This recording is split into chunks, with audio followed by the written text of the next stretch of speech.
Welcome to Home Inspection Bytes Sestercentennial Spotlight, your weekly journey into the pivotal moments that shaped the American Revolution. This week, we take to the seas and look at how the genius of George Washington defied Congress and nearly starved the British Army. In the summer of 1775, the American colonies were still learning what war would demand of them. The gunfire at Lexington and Concord had echoed across the world, and the siege of Boston was well underway. But the fight for independence wouldn't be won on land alone. It would also depend on a battle for the sea. And that fight began not with a navy, but with ordinary men armed with grit, sails, and strategy. At this point, the colonies had no formal naval force. Congress hadn't authorized one. But the British occupied Boston, and their warships ruled the Atlantic, delivering troops, weapons, and food to sustain their hold on the city. If the revolutionaries wanted to win, they had to cut those lifelines. And so, they improvised. Up and down the New England coast, fishermen, merchants, and militia leaders began outfitting small ships with cannon and crew, hunting British supply vessels like prey.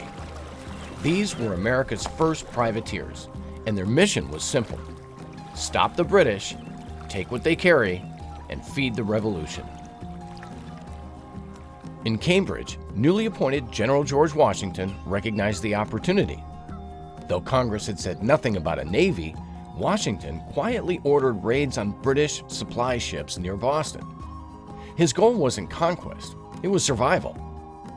His troops were low on food, gunpowder was running critically short, and the British were resupplied regularly by sea.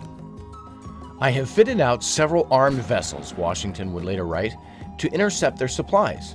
I am in hopes they will meet with some success." They did. American ships captured British transports carrying not just food, but muskets, powder, and medicine. These stolen supplies were immediately used by the Continental Army as they prepared for the long siege ahead. And each capture was more than a military win. It was a psychological blow to the British and a rallying cry to the colonists.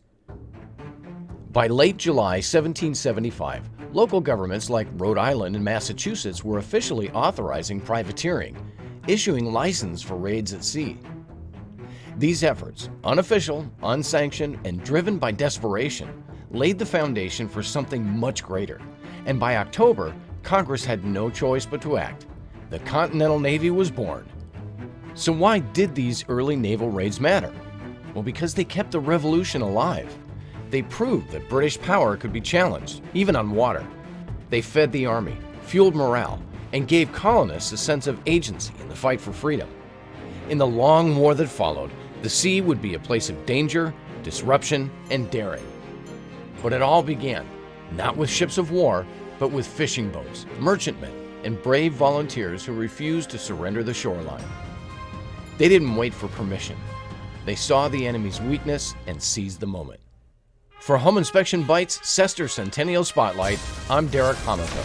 Join us next week as we set sail again into the heart of the American Revolution.